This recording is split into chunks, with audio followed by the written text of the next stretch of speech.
നമ്മൾ first മോഡ്യൂളില് company എന്താണ് ഇതിന്റെ മീനിങ്ങും ഡെഫിനിഷനാണ് പറയുന്നത്. അപ്പൊ കമ്പനിയുടെ ഡെഫിനിഷൻ ഫസ്റ്റ് പറയണത്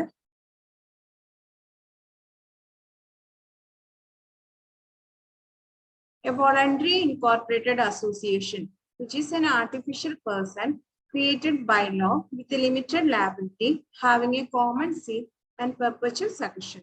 അപ്പൊ അതൊരു ജനറൽ ആയിട്ടൊരു ഡെഫിനിഷൻ ആണ്. അത് കമ്പനിയുടെ എല്ലാ ഫീച്ചേഴ്സും കൂടെയുള്ള ഒരു ഡെഫിനിഷൻ ആണ്. അതായത് വോളണ്ടറി ഇൻകോർപ്പറേറ്റഡ് അസോസിയേഷൻ, അതായത് വോളണ്ടറി ആണ്, അത് രൂപീകരിക്കുക എന്ന് പറഞ്ഞത് വോളണ്ടറി ആണ്, സ്വമേധയാ ആൾക്കാർ രൂപീകരിക്കുകയാണ്. Which is an artificial person. പിന്നെ പറയുന്നത് അതിന്റെ ഫീച്ചർ ആണ് ആർട്ടിഫിഷ്യൽ പേഴ്സണാലിറ്റി എന്നുള്ളൊരു feature. Created by law with limited liability. പിന്നെ അതിന്റെ പ്രത്യേകതകളാണ് ലിമിറ്റഡ് ലാബിലിറ്റി ആണ്, ഹാവിങ് എ കോമൺ സീൽ, അതായത് കമ്പനിയുടെ ഒരു ഫീച്ചർ ആണ് കോമൺ സീൽ ഉണ്ടെന്നുള്ളത്, ആൻഡ് പെർപെച്വൽ സക്കഷൻ. ഈ എല്ലാ ഫീച്ചറും കൂടിയിട്ടുള്ള ഒരു വോളണ്ടറി ഇൻകോർപ്പറേറ്റഡ് അസോസിയേഷൻ ആണ് ഒരു കമ്പനി എന്ന് പറയുന്നത്. ഇനി കമ്പനീസ് ആക്ടിൽ ഒരു ഡെഫിനിഷൻ തന്നിട്ടുണ്ട്. Section 220 of the Companies Act 2013. Company means a company incorporated under this act or under any of the previous company law. അപ്പോൾ നമ്മുടെ Companies Act 2013 പറയുന്ന ഡെഫിനിഷൻ എന്താണെന്ന് വെച്ചാൽ a company incorporated under this act or under any of the previous company law. അതായത് ഒരു company എന്ന് പറഞ്ഞാൽ incorporate ചെയ്തിട്ടുള്ള, അതായത് 2013 കമ്പനീസ് ആക്ട് പ്രകാരം ഇൻകോർപ്പറേറ്റ് ചെയ്തിട്ടുള്ളതോ അല്ലെങ്കിൽ ഓർ എന്ന് പറഞ്ഞാല് under any of the previous company law, അല്ലെങ്കിൽ ഏതെങ്കിലും മുന്നത്തെ കമ്പനി ലോ. മുമ്പ് കമ്പനി നിയമം എന്ന് പറയുമ്പോൾ 2013 മുമ്പുള്ളത് 1956. അപ്പൊ ഏർലിയർ കമ്പനീസ് ആക്ട് ഏതായിരുന്നു അത് പ്രകാരം ഫോം ചെയ്തിട്ടുള്ളതോ ആയ കമ്പനികളെ തന്നെയാണ് എന്തെന്ന് പറയുന്നത് നമ്മള് കമ്പനീസ് ആക്ടിൽ കമ്പനി എന്ന് പറയുന്ന ഡെഫിനിഷനിൽ പറയുന്നത്. ഇനി അതിന്റെ ക്യാരക്ടറിസ്റ്റിക്സ് ആണ് നമുക്ക് പഠിക്കേണ്ടത്. ഒരു കമ്പനി എന്ന് പറഞ്ഞാൽ, ഒരു രജിസ്റ്റേർഡ് കമ്പനി എന്ന് പറഞ്ഞാൽ അതിന്റെ ഫീച്ചേഴ്സ്. അപ്പൊ ഫസ്റ്റ് പോയിന്റ് പറയണത് സെപ്പറേറ്റ് ലീഗൽ എൻറ്റിറ്റി. അതായത് സെപ്പറേറ്റ് ലീഗൽ എൻറ്റിറ്റി എന്ന് പറഞ്ഞാല് ഒരു കമ്പനി എന്ന് പറഞ്ഞാല് എന്താണ്, മെമ്പർമാരിൽ നിന്നും വ്യത്യസ്തമായിട്ടുള്ള ലീഗൽ എൻറ്റിറ്റി ഉണ്ട്. അതായത് മെമ്പർ വേറെ കമ്പനി വേറെ എന്നുള്ളൊരു കൺസെപ്റ്റ്, ഇതാണ് സെപ്പറേറ്റ് ലീഗൽ എൻറ്റിറ്റി എന്ന് പറയുന്നത്. അതായത് അങ്ങനെ ഒരു കൺസെപ്റ്റ് വരുമ്പോൾ കമ്പനിക്ക് വേണമെങ്കിൽ എന്ത് ചെയ്യാം, സ്വന്തമായി കമ്പനിയുടെ പേരിൽ പ്രോപ്പർട്ടി വാങ്ങാം, വിൽക്കാം. അതായത് മെമ്പർമാരുമായിട്ട് എന്തില്ല, കണക്ഷൻ ഇല്ല. സെപ്പറേറ്റ് ആയിട്ട് കമ്പനിക്ക് കമ്പനിയുടെ പേരിൽ അസറ്റ് വാങ്ങാം, ലാബിലിറ്റീസ് ഉണ്ടാക്കാം, അതുപോലെ തന്നെ കോൺട്രാക്റ്റിൽ ഏർപ്പെടാം. ഇതൊക്കെയാണ് സെപ്പറേറ്റ് ലീഗൽ എൻറ്റിറ്റി എന്ന് പറയുന്നത്. പിന്നെ രണ്ടാമത്തെ ഏറ്റവും വലിയ ഇമ്പോർട്ടൻറ്റ് ഫീച്ചർ ആണ് ലിമിറ്റഡ് ലാബിലിറ്റി എന്നുള്ളത്. ഇപ്പൊ ഒരു കമ്പനി എന്ന് പറഞ്ഞാൽ liability of members is limited ആയിരിക്കും. അതായത് രണ്ട് തരത്തിലുള്ള ലാബിലിറ്റി നമുക്ക് പറയാം. ലിമിറ്റഡ് എന്ന് പറയുമ്പോൾ ലിമിറ്റഡ് ബൈ ഷെയർസ് ഉണ്ട്, ലിമിറ്റഡ് ബൈ ഗ്യാരണ്ടി ഉണ്ട്. മൂന്നാമത്തെ ഫീച്ചർ ആണ് പെർപെച്വൽ സക്കഷൻ. അതായത് ദാറ്റ് മീൻസ് കണ്ടിന്യൂസ് എക്സിസ്റ്റൻസ്. അതായത് members may come, members may go, but the company goes on. ആ ഒരു പ്രിൻസിപ്പിൾ ആണ് പെർപെച്വൽ സക്കഷൻ എന്ന് പറയുന്നത്. അതായത് മെമ്പേഴ്സ് വേണമെങ്കിൽ കമ്പനിയിൽ ജോയിൻ ചെയ്യാം, മെമ്പറായി വരാം, പോകാം. മെമ്പർമാരെന്ന് പറയുമ്പോൾ അവർ ഇൻസോൾവെന്റ് ആകാം, അതുപോലെ തന്നെ ഇൻസൈൻ ആകാം, ഡെത്ത് സംഭവിക്കാം, പലതും സംഭവിക്കാം. അപ്പൊ ഇപ്പോഴുള്ള മെമ്പർ എന്താവണമെന്നില്ല, ഇനി ഉണ്ടാകണമെന്നില്ല.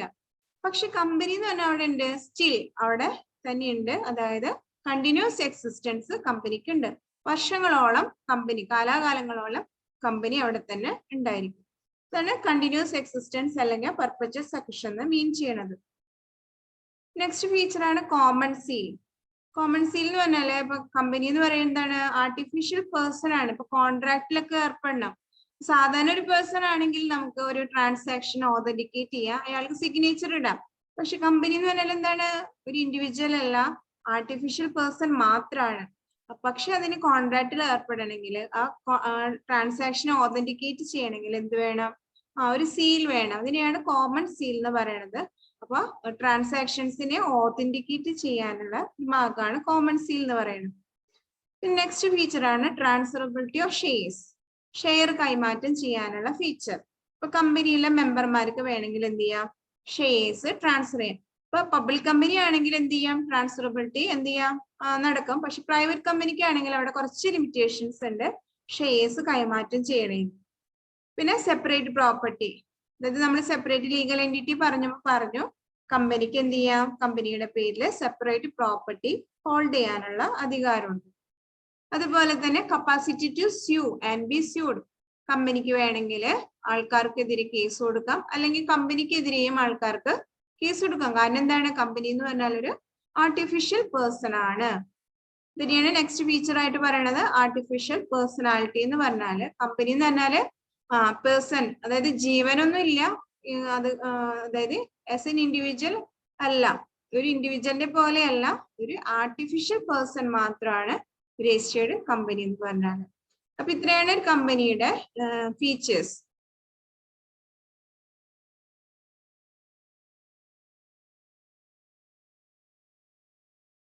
നെക്സ്റ്റ് നമ്മൾ നോക്കുന്നത് history of company law in India. Important ആയിട്ടുള്ള ഒരു ടോപ്പിക് ആണ് ഇന്ത്യൻ കമ്പനി ലോ, അതിന്റെ ഹിസ്റ്ററി.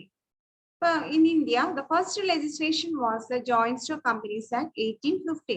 ഇന്ത്യയിൽ ഫസ്റ്റ് ലെജിസ്ലേഷൻ എന്ന് പറയുന്നത് കമ്പനീസ് ആക്ട് പറയുന്നത് ജോയിന്റ് സ്റ്റോക്ക് കമ്പനീസ് ആക്ട് 1850 ആണ്.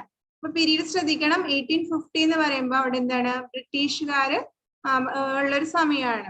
അതായത് ഇന്ത്യക്ക് സ്വാതന്ത്ര്യം കിട്ടിയിട്ടില്ല. അപ്പൊ അതിനു മുമ്പാണ് ജോയിന്റ് സ്റ്റോക്ക് കമ്പനീസ് ആക്ട് 1850 ഉള്ളത്. അപ്പൊ അതിന്റെ തന്നെ പ്രത്യേകത എന്ന് പറയുമ്പോൾ എന്തായിരിക്കും, ഇംഗ്ലണ്ടിന്റെ ആക്ട് ഉണ്ട് 1844. ആ ആക്ടിന്റെ ഒരു മോഡൽ ആക്ട് ആണ് 1850 Indian joint stock companies act എന്ന് പറയുന്നത്. ഇനി അതിന്റെ പ്രത്യേകത പറയണ്ടേ, 1850 ആക്ടിന്റെ പ്രത്യേകത. അപ്പൊ 1844 ഇംഗ്ലണ്ടിലെ ആക്ടിന്റെ ഒരു മോഡൽ ആണെന്ന് പറഞ്ഞു. അതിന്റെ അടുത്ത ഫീച്ചർ എന്ന് പറഞ്ഞാല് it provided for the registration of companies and transferability of shares. ഒരു കമ്പനിയുടെ രജിസ്ട്രേഷനും അതുപോലെ തന്നെ ഷെയർ ട്രാൻസ്ഫറബിലിറ്റി, ഈ രണ്ട് പോയിന്റിനാണ് അത് ഇമ്പോർട്ടൻസ് 1850 ആക്ടിന് കൊടുത്തിട്ടുള്ളത്. പിന്നെ അതിനുശേഷം വന്നിട്ടുള്ളത് 1857 The Act of 1857 introduced the concept of limited liability to Indian corporate law. അപ്പൊ 1850 പ്രത്യേകതകൾ നമ്മൾ പറഞ്ഞു, രജിസ്ട്രേഷനും ട്രാൻസ്ഫറബിലിറ്റിയും. അതിനുശേഷം വന്ന act 1857 joint stock companies act ആണ്. അതിലാണ് ലിമിറ്റഡ് ലയബിലിറ്റി എന്നുള്ള ഒരു കൺസെപ്റ്റ് ഇന്ത്യൻ കമ്പനികൾക്ക് കൊണ്ടുവന്നിട്ടുള്ളത്. അതാണ് അതിന്റെ പ്രത്യേകത പറയുന്നത്. നെക്സ്റ്റ് പറയുന്ന ആക്ട് എന്ന് പറഞ്ഞാല് 1866 ജോയിന്റ് സ്റ്റോക്ക് കമ്പനീസ് ആക്ട് 1866. അതിന്റെ പ്രത്യേകത എന്ന് പറഞ്ഞാല് it is A comprehensive act providing for the incorporation, regulation and winding up of companies. അപ്പൊ അതിന്റെ ഫീച്ചേഴ്സ് പറയേണ്ടത് കമ്പനികളുടെ ഇൻകോർപ്പറേഷൻ.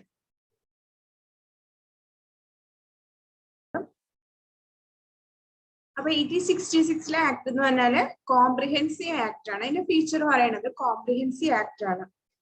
അതായത് ഇൻകോർപ്പറേഷനും രജിസ്ട്രേഷനും മാത്രമല്ല, regulation and winding up of companies, കമ്പനിയുടെ രൂപീകരണം തുടങ്ങിയ റെഗുലേഷൻ, വൈൻഡിങ് അപ്പ് എന്ന് പറഞ്ഞാല് കമ്പനി അടച്ചുപൂട്ടുന്ന പ്രൊസീജിയർ ആണ്.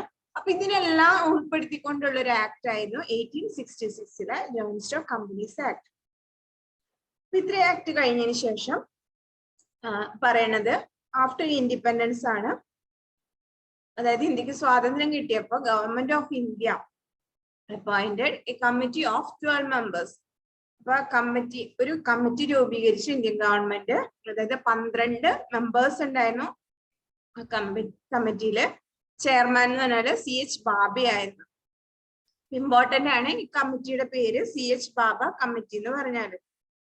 അതായത് ഇന്ത്യൻ ഗവൺമെന്റ് സ്വാതന്ത്ര്യം കിട്ടിയതിന് ശേഷം ഒരു കമ്മിറ്റി രൂപീകരിച്ചു. എന്തിനു വേണ്ടി കമ്മിറ്റി രൂപീകരിച്ചു എന്ന് പറഞ്ഞാല് കമ്പനിയില് കമ്പനീസ് ആക്ടില്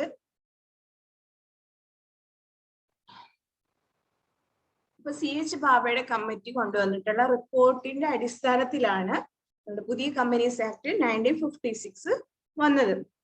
അതായത് 1956 ആക്ട് എന്ന് പറഞ്ഞാല് മോസ്റ്റ് കോംപ്രിഹെൻസീവ് ലെജിസ്ലേഷൻ, അതായത് കൂടുതൽ കുറെ സെക്ഷൻസും പ്രൊവിഷൻസും കുറെ ഉൾപ്പെടുത്തിയിട്ടുള്ളൊരു വലിയൊരു ആക്ട് ആയിരുന്നു 1956 ഒരു ആക്ട്. ഒരുപാട് വർഷം നിലനിന്നിരുന്ന, അതായത് 2013 ആക്ട് നിലവിൽ വരുന്ന വരെ നിലനിന്നിരുന്ന ഒരു ആക്ട് ആയിരുന്നു 1956 ആക്ട് എന്ന് പറഞ്ഞാല്. അപ്പൊ നോക്കണം, CH ബാബ കമ്മിറ്റിയുടെ റെക്കമെൻഡേഷൻ പ്രകാരമാണ് ഈ കമ്പനീസ് ആക്ട് 1956 രൂപീകരിച്ചിട്ടുള്ളത്. നെക്സ്റ്റ് 1956 ആക്ടിന് വന്നിട്ടുള്ള ഇമ്പോർട്ടന്റ് അമെന്റ്മെന്റ്സ്. അമെന്റ്മെന്റ്സ് എന്ന് പറഞ്ഞാൽ ഭേദഗതികൾ.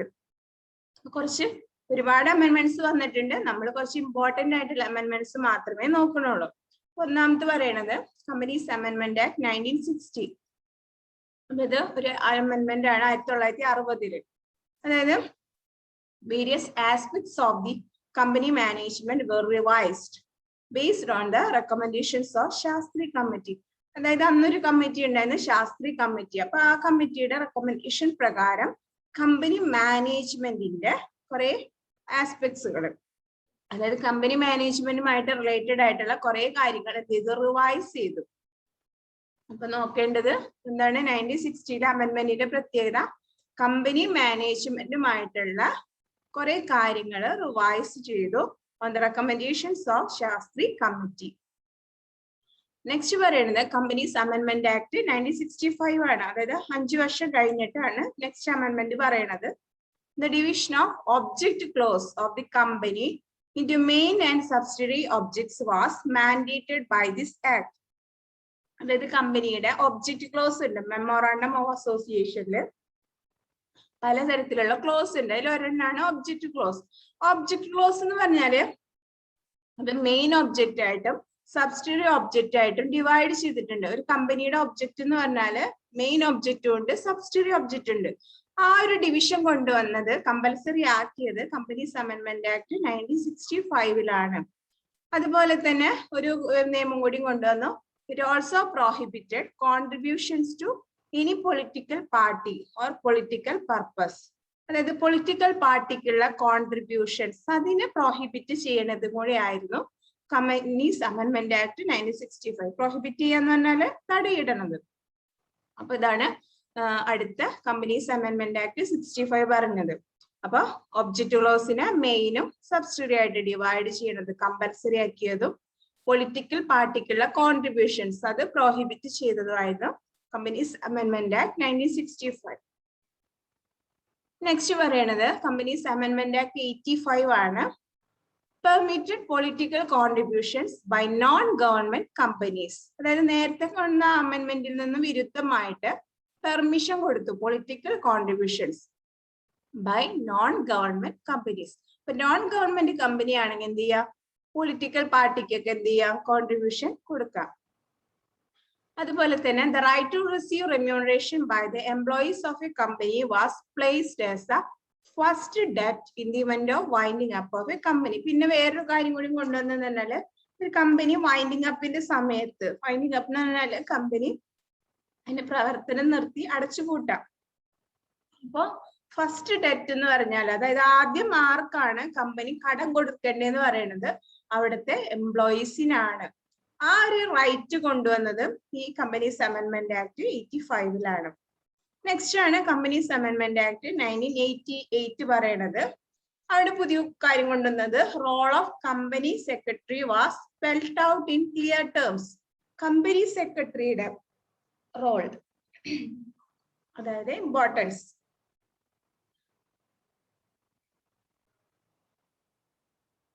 നെക്സ്റ്റ് കമ്പനീസ് അമെന്റ്മെന്റ് ആക്ട് 88 ആണ്. Role of company secretary was spelled out in clear terms for the first time. It also created the company law board to exercise judicial functions. അപ്പൊ company സെക്രട്ടറിയുടെ role അത് കൃത്യമായി പറഞ്ഞ മാത്രല്ല company law board അതിന് judicial functions ചെയ്യാനുള്ള ഒരു exercise ചെയ്യാനുള്ള അധികാരം കൂടി കൊടുത്തു. നെക്സ്റ്റ് പറയുന്നത് കമ്പനീസ് അമെന്റ്മെന്റ് ആക്ട് 1999 ആണ്. Buyback shares and sweat equity shares were introduced. അപ്പൊ രണ്ട് കാര്യങ്ങളാണ്, ബൈബാക്ക് ഷെയർസും സ്വെറ്റ് ഇക്വിറ്റി ഷെയർസ്. ആ കൺസെപ്റ്റ് കൊണ്ടുവന്നത് കമ്പനീസ് അമെന്റ്മെന്റ് ആക്ട് 1999. നെക്സ്റ്റ് പറയുന്നത് കമ്പനീസ് അമെന്റ്മെന്റ് ആക്ട് 2000 ആണ്. Minimum paid up capital requirement for private and public companies were introduced. അതായത് ഒരു മിനിമം ക്യാപിറ്റൽ പ്രൈവറ്റ് കമ്പനിക്കും പബ്ലിക് കമ്പനിക്കും മിനിമം പെയ്ഡ് അപ്പ് ക്യാപിറ്റൽ എന്നുള്ള ഒരു കൺസെപ്റ്റ് കൊണ്ടുവന്നു. അതുപോലെ തന്നെ ഡീംഡ് പബ്ലിക് കമ്പനീസ് എന്നുള്ള ഒരു കൺസെപ്റ്റ് ഉണ്ടായിരുന്നു. അത് ഇനോപ്പറേറ്റീവ് ആയി, അതായത് അത് എടുത്തു കളഞ്ഞു. അതുപോലെ തന്നെ കമ്പനീസ് അമെന്റ്മെന്റ് ആക്ട് 2002 പറയണത് new chapter on producer companies was introduced. അതായത് പ്രൊഡ്യൂസർ കമ്പനി എന്നുള്ളൊരു അധ്യായം കൊണ്ടുവന്നു. അതുപോലെ തന്നെ നാഷണൽ കമ്പനി ലോ ട്രിബ്യൂണൽ അതും എസ്റ്റാബ്ലിഷ് ആയി. 2002 അമെന്റ്മെന്റിലാണ് ഇതെല്ലാം ഉണ്ടായത്. പിന്നെ പറയുന്നത് കമ്പനീസ് അമെന്റ്മെന്റ് ആക്ട് 2006 ആണ്. അതിൽ കൊണ്ടുവന്നത് directors identification number was introduced as A requirement. എല്ലാ കമ്പനിയിലും ഡയറക്ടേഴ്സിന് ടിൻ വേണം, ഡയറക്ടേഴ്സ് ഐഡന്റിഫിക്കേഷൻ നമ്പർ വേണം. അത് കൊണ്ടുവന്നത് അമെന്റ്മെന്റ് ആക്ട് 2006 ഇതൊക്കെയാണ് ഇമ്പോർട്ടന്റ് ആയിട്ട് നമുക്ക് അമെന്റ്മെന്റ്സും. ഹിസ്റ്ററി ചോദിച്ചാല് ഈ ആക്ടും പറയണം, അതിന് ഇമ്പോർട്ടന്റ് ആയിട്ടുള്ള അമെന്റ്മെന്റ്സും പറയണം.